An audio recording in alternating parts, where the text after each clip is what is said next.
அனைவருக்கும் வணக்கம். இந்த பதிவில் நாம் கேட்க இருப்பது திரு மேலாண்மை பொன்னுசாமி அவர்களின் ஊர்மண் குடும்ப நாவல். அத்தியாயம் 5. ஊருக்கு புறத்தேயுள்ள வெட்டவெளி மைதானம்தான் பஸ் ஸ்டாண்ட். அண்ணா பேருந்து நிலையம் என்று கண்ணு மூடிய ஒரு மங்கலான நிறத்தில் ஒரு போர்டு உளுத்து போன கட்டைகள் பலத்தில் நின்றது. நிக்கட்டா விழுந்தரட்டா என்று அரட்டி கொண்டிருந்தது. ஊர் பொதுவான இடம். நிறைய பேர் குப்பை போட்டிருந்தனர்.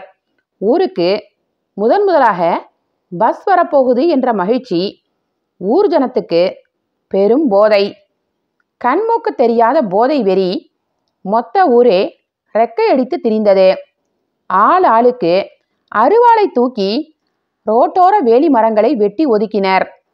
கூடை மம்பட்டிகளோடு போய் மண்ணை வெட்டி அள்ளி ரோட்டை செம்மை பண்ணிய இளவட்டங்கள். பஸ் வந்து எங்க வட்டமடிச்சு திரும்பணும் என்று ஊருக்குள் பெரும் விவாதம், மகிழ்ச்சியான சர்ச்சை. எல்லோரும் எதையும் விட்டு கொடுக்கிற அளவுக்கு மனம் கனிந்திருந்த சூழல். பொது மகிழ்ச்சியில் கூட்டாக மனிதர்கள் சங்கமித்து கரைகிற போதுதான் மனித மனம் உன்னத நிலை பெற்றுவிடுகிறது. குப்பை மேடுகளாகவும் வேலிமரச் செடிகளாகவும் பன்றிகள் உலவுகிற இடமாகவும் இருந்த இந்த பகுதி பொருத்தமான இடம் என்று முடிவான போது குப்பைக்காரர்கள் முகம் சுளிக்காமல் அள்ளிக்கொண்டு போனார்கள். எல்லாரும் இடத்தை துப்புரப்படுத்துவதில் சமப்படுத்துவதில் மும்முரமாக ஈடுபட்டனர். அப்படி அமைந்ததுதான் இந்த மைதானம். அந்த மைதானத்தில் அகலம் இப்போது ரொம்ப சுருங்கிவிட்டது. ஆள் ஆளுக்கு விளிம்புகளை கடித்து கடித்து கரைத்து விட்டனர். பால் பண்ணை கட்டடம், ஒரு வீடு, டீக்கடை, உரக்கடை, குடிசை என்று நிறைய சுற்றிலும் ஆளுக்கு கொஞ்சமாய் சுற்றுவட்ட கத்தரிப்பாக ஆக்கிரமிப்பு. முற்றம் போட்டு மரம் வைத்து சாய்ப்பு இறக்கி திண்ணை போட்டு என்று ஏக விதங்களில் ஆக்கிரமிப்பு. மைதானம் விசாலமற்று போய்விட்டதாலும் பஸ்ஸுக்காக காத்திருக்கிற ஜனங்கள் ஒதுங்கி நிற்க நிழல்கள் கிடைத்திருக்கின்றன. மதிய வெயில் உக்கரம் குறைந்து பொழுது மேற்கில் சாய்ந்து விட்டது. மணி 3. நிழல்கள் நீல நீளமாய் கிழக்கில். பஸ் வருமோ வராதோ என்ற சந்தேகத்தில் பதைப்புடன் ஆளாய் பறந்த ஜனங்கள், வெள்ளையும் சொல்லையுமாய் எண்ணெய் வழிகிற கிராமத்தாட்கள் அண்ணாந்து அண்ணாந்து ரோட்டின் திசையை பார்த்தார்கள். புழுதி படலம் தெரிகிறதா என்று செவி புலன்கள் ரொம்ப கூர்மைப்பட்டிருந்தன. ரொம்ப தூரத்து டிராக்டர் இறைச்சலை கூட உற்று கேட்டனர். பஸ் வர சத்தமா இருக்குமோ என்ற யூகத்தில். பஸ்ஸின் ஹாரன் சத்தம் நீல அலறலாய் ஒலித்தது. அப்பாடா, பஸ் வந்துடுச்சு என்று ஒரு நிம்மதி, ஆசுவாசம். அதனால் வந்த பரபரப்பு. புழுதி படலத்தை கிளப்பி கொண்டு வந்த வெள்ளை பஸ் வட்டமடித்து திரும்பி நின்றது. பஸ்ஸை வந்து மொளேர் என்று மொய்க்கிற ஆண்கள், பெண்கள், இறங்குகிறவர்களின் கூச்சல், ஒரே ஆரவாரமும் சந்தடியுமாய். அட பாதகத்திகளா, எங்களை இறங்க விடுங்களேன். இப்படி வந்து மறிச்சு அடைச்சுக்கிட்டா எங்கிட்ட கூடி இறங்க? நெட்டி தள்ளிக்கொண்டு இறங்குகிறவர்கள், முட்டி மோதிக்கொண்டு முண்டியடித்து ஏறுகிறவர்கள், கொஞ்ச நேர தள்ளு முள்ளு. இறங்குகிறவர்கள் எல்லாம் இறங்கி ஏறுகிறவர்கள் எல்லாம் ஏறி உட்கார்ந்த பிறகு அதுவரை காத்திருந்து விட்டு நிதானமாக இறங்கினான் ஒரு முழுத்த வாலிபன். அவன் ரொம்ப வினோதமான டிரெஸ்ஸில் இருந்தான். வேற்றுலகவாசி போல. கரும்பச்சை பேண்ட், அந்த கலரிலேயே முழுக்கை ஷர்ட், அதே கலர் தொப்பி, கனத்த பூட்ஸ், ஒட்ட வெட்டப்பட்ட பட்டாளத்து கிராப்பு, சன்னமான முறுக்கு மீசை, கரும்பச்சைக்கு அந்நியமாகாத கருப்பு நிற திரேகம். லக்கேஜுகளை இறக்கினான். பிசாசு மாதிரியானதோர் ட்ரங்கு பெட்டி. ஒரு வீட்டையே உள்ளே பார்சல் பண்ணிவிடலாம். அத்தனை பெருசு. கரும்பச்சையில் கனத்த வட்டமான உயரமான பை, உச்சியில் சுருக்கு கயிறு. பார்த்தால் ஒரு உப்பு மூட்டை மாதிரி இருந்தது. ராட்சசத்தனமான சூட்கேஸ் வேறு. எல்லாமே கணம், பேய் கணம். கூடமாட இறக்குவதற்கு சிலர் உதவினர். இறக்கி முடித்தவுடன் நிமிர்ந்து பார்த்தான். பார்வையில் துள்ளுகிற மகிழ்ச்சி மின்னல். சொந்த மண்ணில் கால் பதித்த மனப்பூரிப்பு. தாயின் மடியில் முகம் புதைத்த மழலையின் ஆனந்த துள்ளல். ததும்பி வழிகிற குழந்தைத்தனமான சந்தோஷத்தோடு சுற்றிலும் கழுத்தை திருப்பி மனித முகங்களை பார்த்தான். முகம் முகம் முகங்கள். கிழக்கிலிருந்து வந்த ராமையா தாத்தா இந்த வினோத உலகவாசியை பார்த்து திகைத்தார். பார்வை சரியாக பிடிபடவில்லை. மேற்கு சூரியன் கண்ணில் ஊசியாக பாய உள்ளங்கையை கண்ணுக்கு குடையாக்கி இடுக்கிக் கொண்டு கூர்ந்து பார்த்தார். அண்ணாந்து, யாரது? புதுசா இருக்கே. தாத்தா, என்ன தெரியலையா? குரலில் உருவமும் உறவும் பிடிபட அவர் முகத்தில் ஒளி பரவல். அடடே, நம்ம சிந்தாமணி பயலா? ஆமா தாத்தா. எப்படா வந்த? இப்பதான் வாரேன் தாத்தா. முந்தா நாளே உங்க அம்மாக்காரி அலப்பாஞ்சு வந்தாளே, என் மகன் வரப்போறான்னு. அம்மாவை பாத்தியா? மகிழ்ச்சி பரவசத்தில் அசட்டுத்தனங்கள் சகஜம் போலும். அவன் அதை கூட ரசித்து சிரித்தான். இப்பதானா தாத்தா வந்திருக்கேன். இனிமேதான் அம்மாவை போய் வீட்டில் பார்க்கணும். போடா, உங்க அம்மாக்காரி உசுர கையில பிடிச்சிக்கிட்டு உனக்காக காத்திருக்கா. போய் பாரு. சரி தாத்தா. அவளுக்கு உன்னை விட்டா வேற நாதி ஏது? நீயும் அவளை ரொம்ப தவிக்க வச்சுட்ட. ஏன் தாத்தா, நீங்கெல்லாம் இல்லையா? உங்களை மாதிரியான பெரியாளுக ஒத்தாசை இருக்குங்கிற நம்பிக்கை எனக்கு இருக்கு தாத்தா. நாங்க இருக்கோம், இருக்கத்தான் செய்தோம். இருந்தாலும் பெத்த பிள்ளையாயிருமா மற்ற ஆளுக? அதான் வந்துட்டேன்ல தாத்தா. சரி, சாமா செட்டுகளை வீடு கொண்டு போய் சேரு. ஏழை இளவட்டங்களா, ஆளுக்கொன்னா தூக்குங்கடா. ராமையா தாத்தா நகர்வதற்காகவே காத்திருந்தவர்களைப் போல இளவட்டங்கள் மொய்த்து கொண்டனர். தடபுடலான உபசரிப்பு, தாறுமாறான விசாரிப்புகள், நச்சரிப்பான உபசரிப்பு. வாங்கண்ணே, வாங்க மாமா. ட்ரெயின்ல வந்தீங்களா? பிரயாணம் எம்புட்டு நாளே? ஏகப்பட்ட கேள்விகளின் முற்றுகை, வந்து மொய்க்கிற மகிழ்ச்சியான துள்ளல்கள். சிரித்த முகம் மாறாமல் சலிக்காமல் பதில் சொன்னான் சிந்தாமணி. ஆளுக்கொரு சாமானாக தூக்கி கொண்டனர். 2-3 பேர் ட்ரங்கு பெட்டியை, தொப்பியை கையில் எடுத்துக்கொண்டு நடந்தான் சிந்தாமணி. நடக்க நடக்க இனிய திடுக்கிடலாய் நிமிர்ந்து பார்ப்பது போல் தரை அதிர்ந்தது.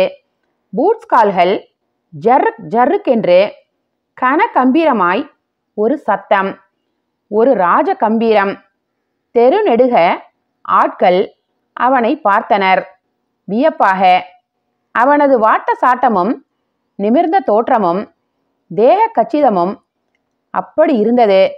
வழி நெடுக பூக்களை அள்ளி தூவுகிற மாதிரியான சிநேகிதமான உபசரிப்புகள், அன்புமயமான விசாரிப்புகள், கிராமத்தின் பேரழகான அந்யோன்யம் ததும்புகிற வரவேற்புகள். சிரித்த முகத்தின் மலர்ச்சி மங்காமல் பதில் சொல்லிக்கொண்டே நகர்ந்தான். சற்று பெருமிதமாகவும் தான். அவனுக்கு முன்னால் ஒரு சிறுவன் அவிழ்ந்து ஓடுகிற டவுசரை ஒரு கையால் பிடித்து கொண்டு ஓட்டமாய் ஓடினான். சிந்தாமணியின் அம்மாவிடம் தாக்கல் சொல்ல அவன் வாயில் காரின் மோட்டார் இரைச்சல். டர் டர் டர். ஊர் மடத்தை தாண்டுகிற போது அதை நிமிர்ந்து பார்த்தான். வழக்கம் போல அது பூட்டியே கிடந்தது. உள்ளோடும் பழைய நினைவுகள், அலை அலையான வெக்கை நினைவுகள்.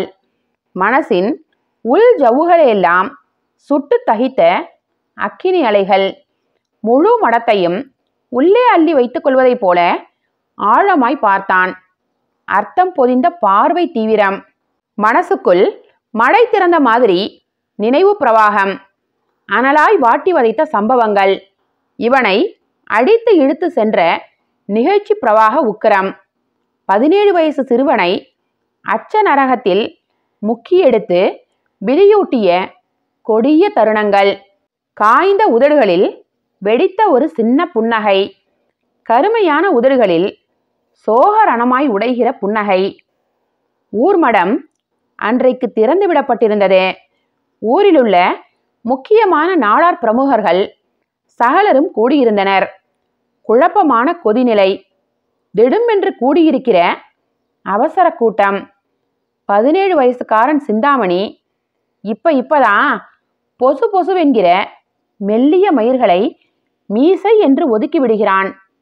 அவன்தான் இன்றைய விசாரணைக்குரிய குற்றவாளி. விசாரணை என்ன விசாரணை? அதெல்லாம் சும்மா ஒரு பாவனைதான்.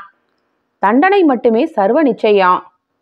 சிந்தாமணியை தேடிக்கொண்டு நாவிதன் 2-3 தடவை போய்விட்டு, ஆளு தட்டுப்படல முதலாளி என்று பணிவடக்கமாக சொல்லிவிட்டான். ஊர்மடத்து வாசலுக்கு எதிரில் நேர் பார்வையில் சற்று தள்ளி ஒரு வேப்பமரம். பள்ளிக்கூட மைதான வேம்பு. பெரிய மரம். யாரும் வந்து ஒரு இலையை கூட கிள்ளிவிட முடியாது. கண்டிப்பான பாதுகாப்பு. அதனால் அடர்த்தியான கிளைகள். இலைகள் ராட்சச குடையாக இருந்த அந்த மரத்தின் உச்சி இருட்டுக்குள் கிளையில் பள்ளி போல அப்பி போயிருக்கிறான் சிந்தாமணி. பறவை எதுவும் அடையாத மரம் என்பதால் அவன் ஒளிவதற்கு தோதாக இருந்தது. முகத்தில் சரசரவென உரசும் வேப்பிலைகளை விரலால் ஒதுக்கிவிட்டு கொண்டு ஊர் கூட்டத்திலேயே கண்ணாக இருந்தான். பேசுகிற சப்த இரைச்சல் எதிரொலி அதிர்வோடு கேட்கிறது. கலவையாகி போன ஒரே கூட்டு கூச்சல், காட்டு கூச்சல். தண்டிக்கிற நோக்கம் தெளிவான கொடூரமாக தெரிகிறது. இவனுள் பயம். நெஞ்சுக்கூடு விம்மி விம்மி தணிகிறது. உள்ளங்கைகளில் வேர்வை பிசுபிசுப்பு. பயம் என்றால் பயம். அம்புட்டு பயம். கேவலத்தை நேருக்கு நேர் சந்திக்க போகிற நடுக்கம். அவமானப்பட வேண்டுமே என்கிற கிளி. கூட்டத்தின் மொத்த பார்வையில் கூனி குறுகி போய் நிற்க வேண்டும். ஆள் ஆளுக்கு முறைப்பார்கள். இலப்பமாய் பார்ப்பார்கள். திட்டுவார்கள். சாதிய கேவலப்படுத்திட்டியே, சாதி கெட்ட பயலே என்று நார வசவுகளாய் வைது தீர்ப்பார்கள். அடிக்க அடிக்க கையை ஓங்கிக் கொண்டு மட்டியை கடித்து கொண்டு பாய்ச்சல் காட்டுவார்கள். அத்தனையையும் வாங்கி கட்டிக்கொள்ள வேண்டும். நிமிர்ந்து பார்த்துவிடக்கூடாது. பணிந்து குழைந்து நிற்கணும். அப்பவும் சில சண்டியர்கள் சபைக்கு பயந்து வணங்கி நில்லடா என்று அதட்டுவார்கள். நாட்டாமை 1000 ரூபாய் என்று அபராதம் போடுவார். கொத்தி பிடுங்குகிற அத்தனை பெரிய கூட்டத்தில் அம்மனமாய் நிற்கிற அவமானமான அவஸ்தையோடு நெடுஞ்சான் கிடையாக விழுந்து விழுந்து கும்பிடணும். புலம்பி கெஞ்சணும். ஒரு முறையல்ல, பல முறை மரணம். செத்து செத்து பிழைப்பது போல வணங்கி எழ 1000 ரூபாய் சன்னஞ்சன்னமாய் இறங்கி வந்து 100 ரூபாயில் வந்து ஆணி அடித்து நின்று கொள்ளும். அதை கட்டியாகணும்.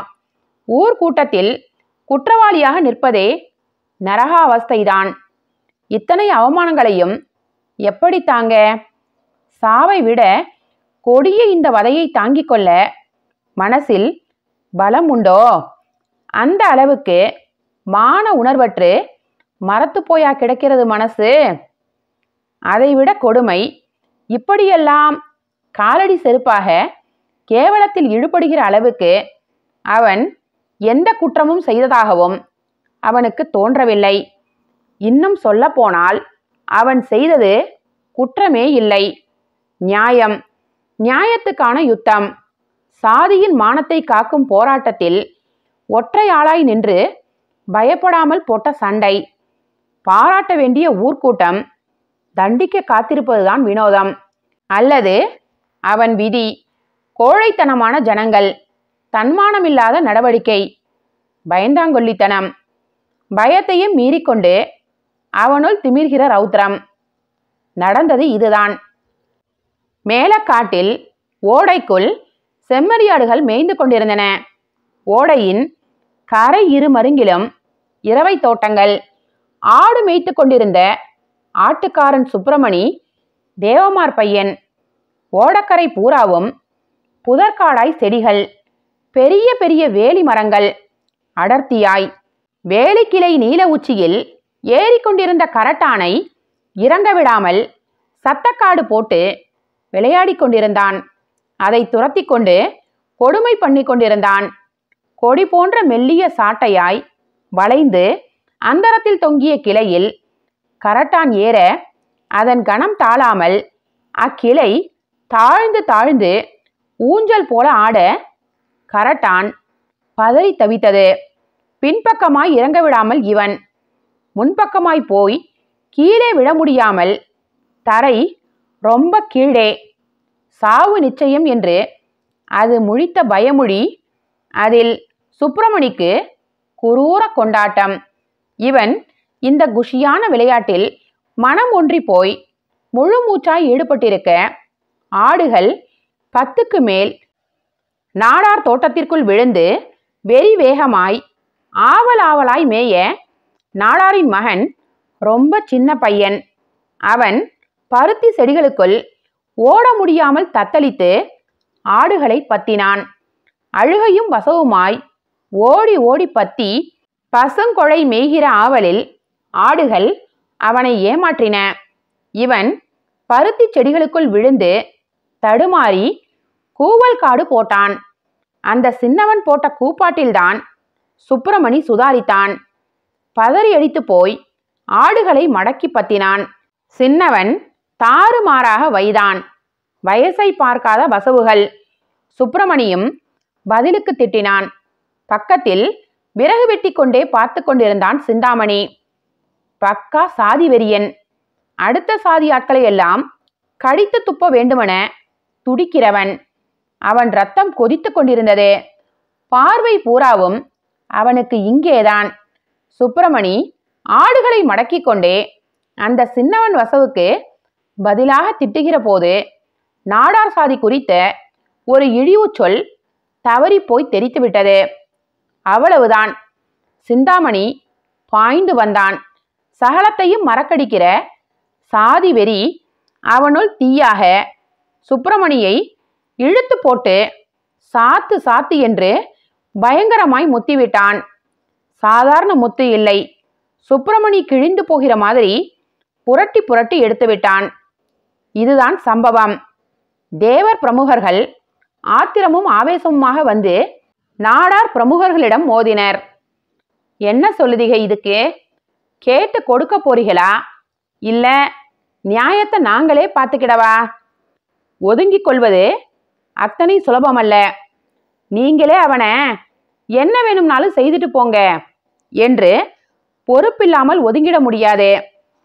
இதே விவகாரத்தை இதன் போக்கில் வளரவிட்டால், நாடார் தேவர் சாதி சண்டையாக வெடித்துவிட்டால் என்ன செய்ய? பொறியை துவக்கத்திலேயே அணைத்தாக வேண்டும். நாடார் பிரமுகர்கள் பதற்றத்தோடு ஒப்புக்கொண்டனர். சரி சொல்லிட்டீக, நாங்களே அந்த பயலை விசாரிச்சு நியாயப்படி தண்டிச்சிருதோம். இந்த ஊரை பொறுத்த அளவுல தேவமாரும் நாடாக்கமாரும் தலைமுறை தலைமுறையா அண்ணன் தம்பிகளா இருந்து வாரோம். அதனாலதான் உங்ககிட்ட வந்து பொறுமையா சொல்லிக்கிட்டு இருக்கோம். இல்லைன்னா இப்ப நடக்கிறதே வேற. ஒன்னும் மனசுல வச்சுக்காதீங்க. உங்க பையன் வேற, எங்க பையன் வேறயா? யார் செஞ்சாலும் தப்பு தப்பு தானே, தண்டிக்காம விடுவோமா? சிந்தாமணி பையலை கூப்பிட்டு விசாரிச்சு தொழிய உரிச்சு தொங்க விட்டுருதோம். சரிதானே? அப்ப சரி. இதற்குத்தான் மடத்தில் இந்த அவசர கூட்டம். சாதியின் மானத்தை காப்பாற்ற சண்டை போட்ட சிந்தாமணிக்கு சாதியே தண்டனை தர கூடியிருக்கிறது.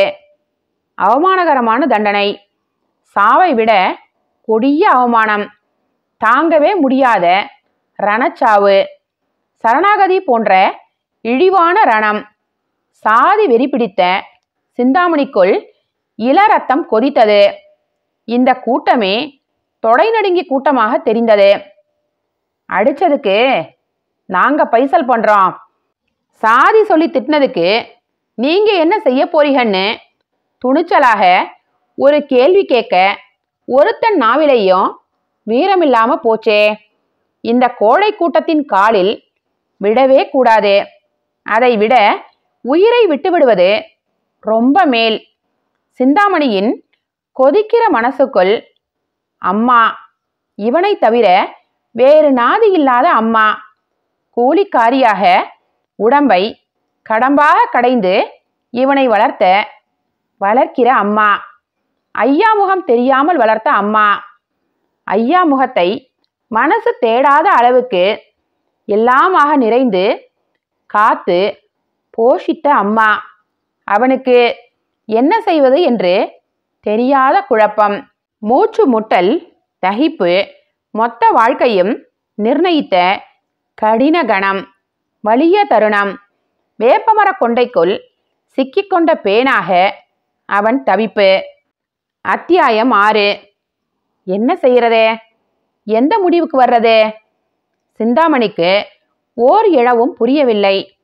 எல்லா வழிகளும் அடைப்பட்டு கிடக்கிற இறுக்கம், எந்த பாதையுமற்று போன திணறல். ஆனால் எங்காவது நகர்ந்தே ஆக வேண்டிய கட்டாயம். திகைப்பு, திகைப்பு, திகைப்பின் முற்றுகைகள். வேப்பமரத்து கொண்ட இருட்டுக்குள் எம்புட்டு நேரம் இருப்பது? கட்டெரும்புகள் வேறு பனியனுக்குள் ஊர்கின்றன. உடம்பெல்லாம் ஊர்ந்து நறுக் நறுக்கென கடிக்கின்ற சிற்றெரும்புகள் வேறு. சொரியவும் முடியவில்லை. சொரிந்தால் வேப்பிலைகள் கூப்பாடு போடும், கிளைகள் ஆடும், காட்டி கொடுத்துவிடும்.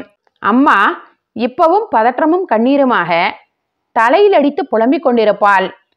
வழியில போற சனினை பிடிச்சு பிடரில ஏத்திக்கிட்டானே பாவி பைய, பெத்த வவுத்துல தீய வச்சிட்டானே என்று நெஞ்சில் அடித்து அழுது சாவாள். அம்மா, அம்மா, அம்மா.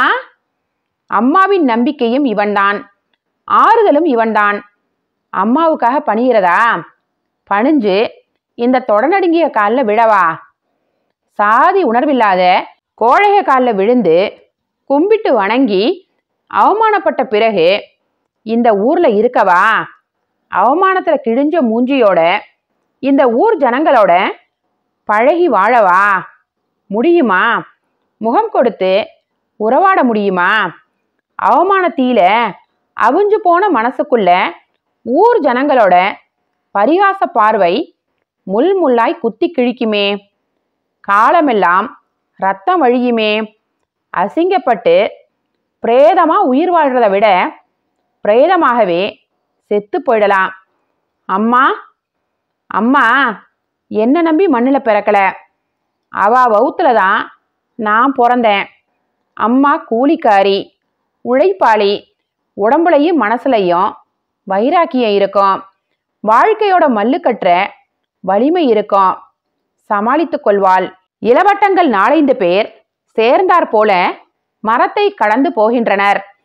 நடையில் ஒரு தீவிரம், ஒரு வேகம். எங்க போய் தொலைஞ்சான் அந்த பய? மாயமாயிட்டானே. எங்க தேடினாலும் ஆப்படவே மாட்டேங்கானே. ஊர் பெருசுக நம்மளையும் உசுன்னு உட்கார விட மாட்டேங்கிறாங்க. சிந்தாமணியை இழுத்துட்டு வாங்கன்னு உசுர புடுங்குறாங்க. ச்சே, இந்த பிசாசு எங்க போய் பம்மிக்கிட்டானோ? இருட்டின் நிழல் கற்றைகளாக அவர்கள் போய்விட்டனர். கரைந்து மெலிகிற பேச்சு. தெருமுக்கை தாண்டிவிட்டனர். ஊர் முழுக்க வலை விரித்து விட்டார்கள். அலசி தேடுகிறார்கள். தீவிர வேட்டை. சிக்கினால் சிக்கல், இழிவு. 7 தலைமுறைக்கும் தீராத அவமானம். 7 வண்டி கேவலம்.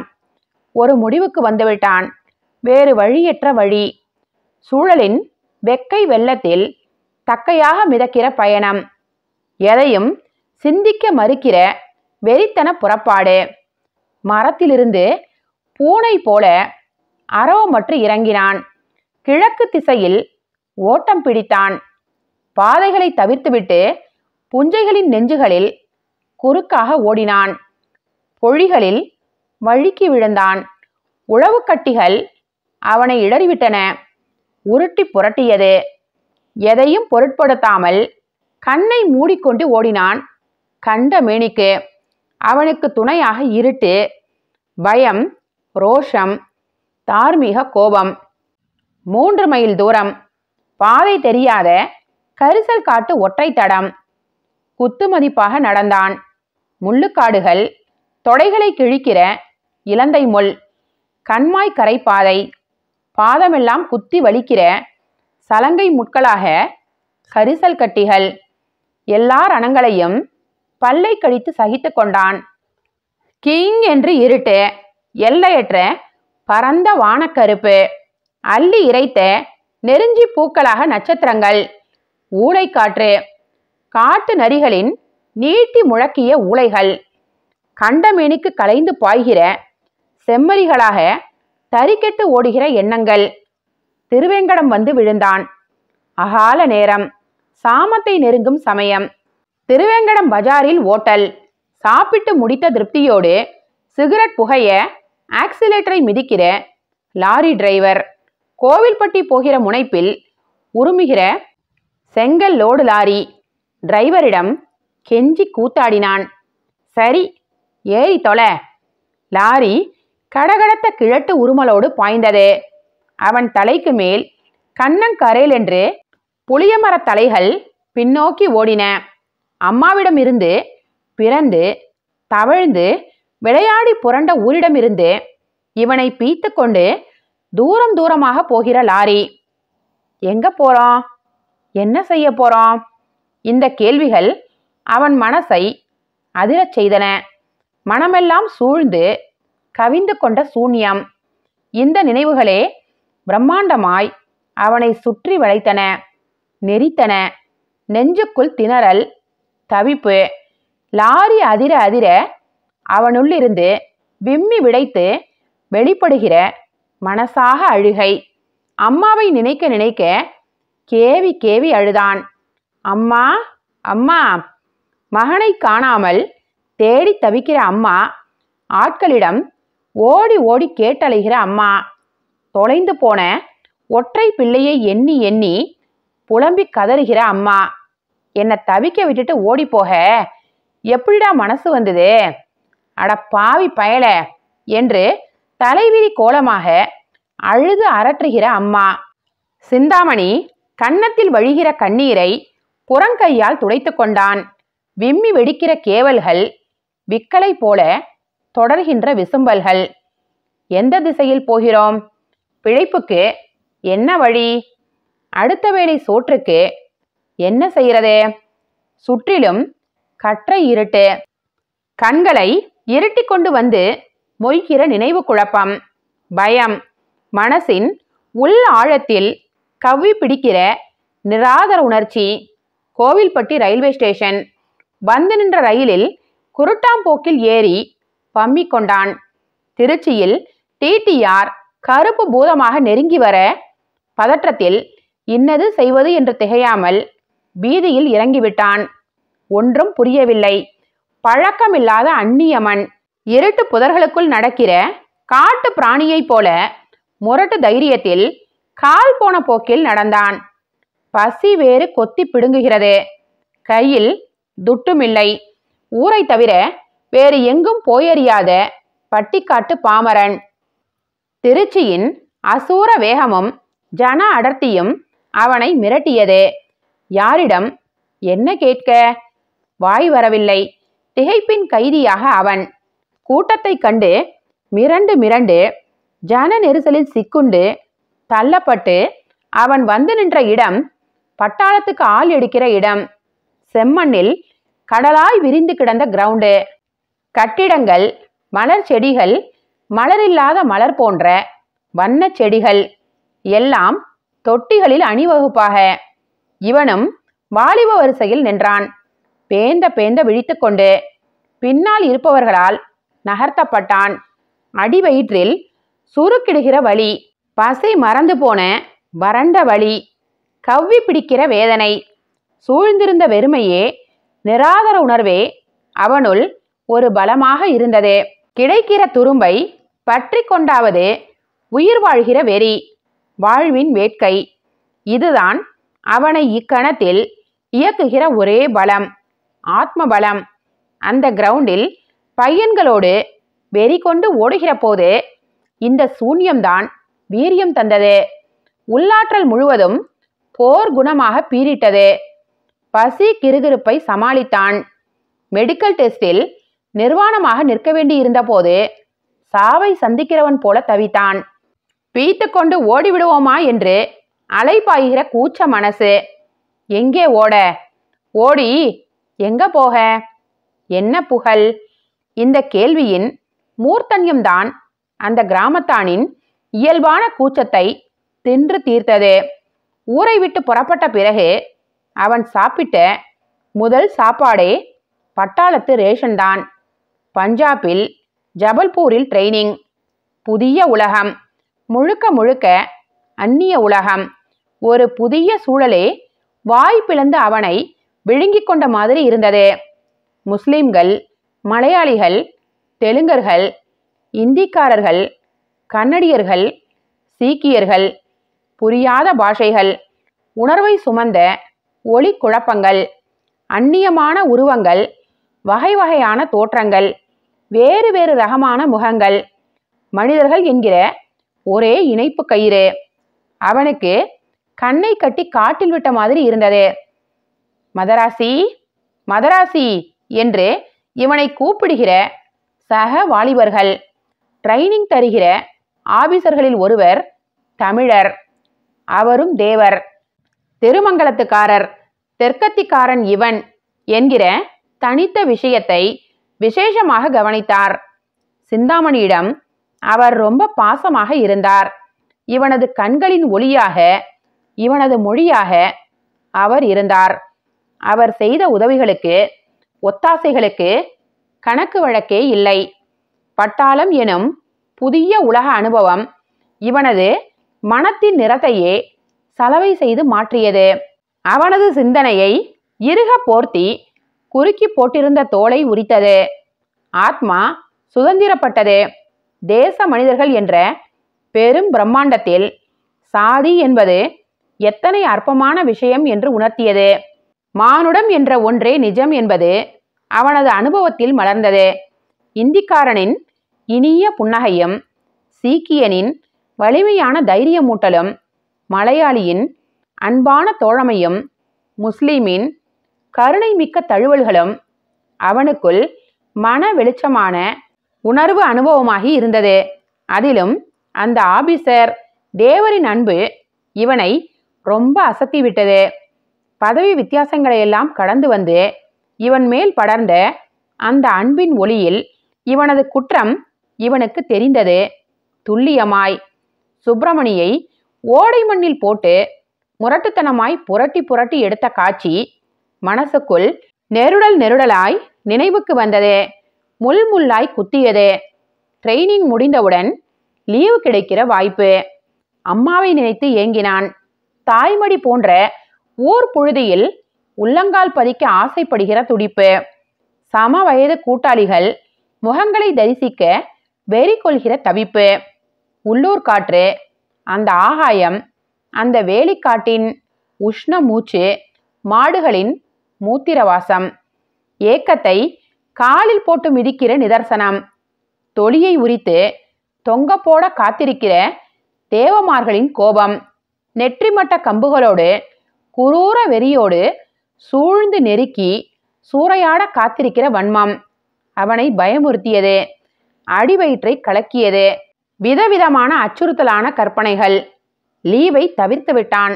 அடுத்த 6 மாதம். அப்போதும் அந்த லீவு வாய்ப்பை தவிர்த்து விட்டான். அதே பயம், அணு அணுவாக வதைக்கிற பயம்.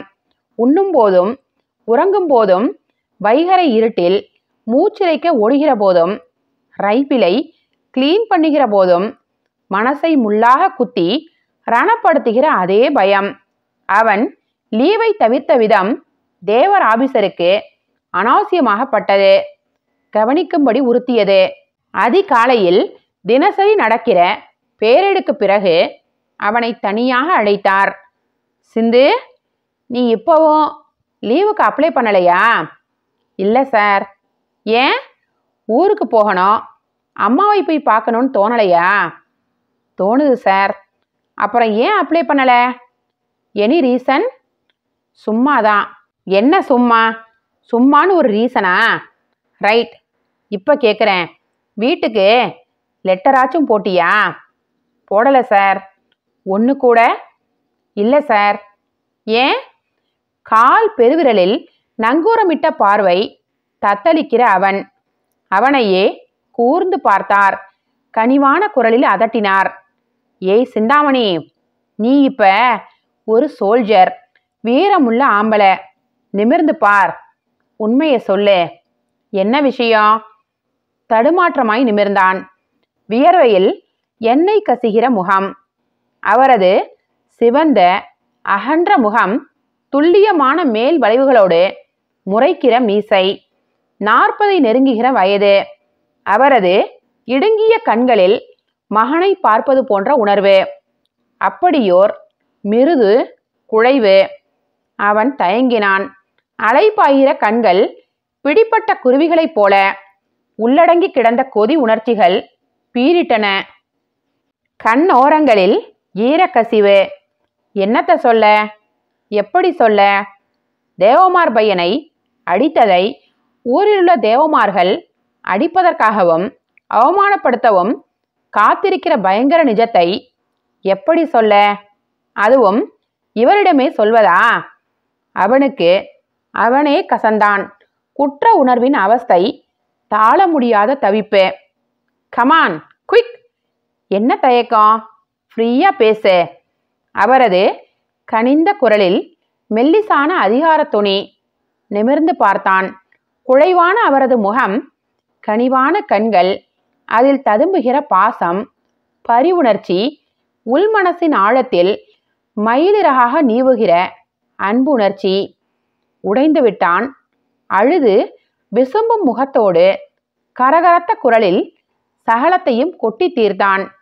அதிகார மிடுக்கையெல்லாம் களைந்துவிட்டு வெள்ளையாக சிரித்தார். சகஜ பாவமான தோழமையான சிரிப்பு. பொம்மையை பார்த்துவிட்ட குழந்தையின் சிரிப்பு. மகிழ்ச்சியும் பரிகாசமுமான சிரிப்பு. சிரிக்கத்தக்கதா என்னோட பயம்? பயந்து பயந்து நிமிஷத்துக்கு நிமிஷம் நடுங்கிக்கிட்டு இருக்கேனே, இது பரிகாசத்துக்குரியதா? அட இடியட், நான்சென்ஸ். இதுக்கா பயந்துக்கிட்டு இத்தனை நாளாக செத்துக்கிட்டு இருக்க? Really you are a pool. இவனது கலக்கம் விலக திகைப்புடன் அவரை பார்த்தான். யார் அந்த பையன்? என்ன பெயர் சொன்ன? சுப்பிரமணியா? அந்த பையனை அடித்தது தப்புன்னு நீ இப்போ ஃபீல் பண்ணுறியா? உன்னோட ஃபீலிங்ஸ் நிஜமா? சொல்லு. ஆமாம் சார், நெசந்தான். அப்போ அதே உணர்வுகளோட அந்த பையனுக்கு ஒரு லெட்ரு போடு. உங்கள் வில்லேஜுக்கு பஸ் இருக்கா? இல்லை சார், திருவேங்கடம் இறங்கி அங்கேருந்து சைக்கிளில் தான் போகணும்.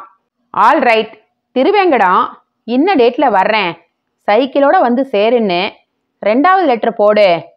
போட்டா நீங்கள் 2 பேரும் ஃப்ரெண்ட்ஸ் ஆயிடுவீங்க. நடக்குமா சார்? டெஃபினட்டாக நடக்கும். வியப்பும் சந்தேகமுமாய் அவரை பார்த்தான். அவரது நம்பிக்கையை இவன் நம்பினான். வேறு புகழ்? இந்த கோணத்தில் இவரால் எப்படி சிந்திக்க முடிந்ததே?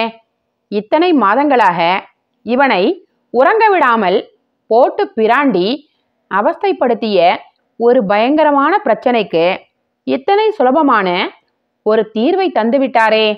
ரொம்ப ஆச்சரியப்படாத மை டியர் பாய். இது ஒன்றும் என்னோட மேதாவித்தனமான புதிய சிந்தனை இல்லை. காலம் காலமாக நம்ம ஊர் பெரியவங்க கடைபிடிக்கிற ரொம்ப ரொம்ப சாதாரணமான டாக்டிக்ஸ் தான். அப்படியா சார்? ஆமாம், சாட்சிக்காரன் காலில் விழறதை விட சண்டைக்காரன் காலில் விழுந்துடலாம்னு ஒரு பழமொழி. நீ கேட்டதில்லை? நம்ம காடுகளில். அசந்து போனவனாக சிந்தாமணி அவரை பார்த்தான். அந்த ஆபீசர் இவனது குலதெய்வமாய் பிரம்மாண்ட பேருருவாய் தெரிந்தார். இவனுக்குள் இவனது ஊர், அம்மா, ஊர் புழுதி வாசம், ஊரின் சமவயது சிநேகிதர்கள், அலை அலையாய் ஆர்வப்பெருக்கு. இப்போதே ரயில் ஏற வேண்டும் போல உள் பரபரப்பு. இவனது தோளை பரிவுடன் தட்டி கொடுத்தார். ரைட், உடனே லெட்டர்ஸ் போடு, லீவுக்கு அப்ளை பண்ணு. அவர் போய்விட்டார். சிந்தாமணி மனம் ஊரை நோக்கி பயணப்பட்டது. ஆபீசர் கணக்கு பிசகிவிட்டால் ஊர் போய் சேர்ந்தவுடன் வந்துட்டான் பயந்தாரி பய, இவனை பிடிச்சு மரத்துல கட்டி போடுங்கடா என்று ஆர்ப்பரித்தால் சிந்தாமணிக்குள் மெல்லிசாக திகில் படர்ந்தது. இந்த நாவலுடைய தொடர்ச்சியை அடுத்த பதிவில் கேட்கலாம். நன்றி, வணக்கம்.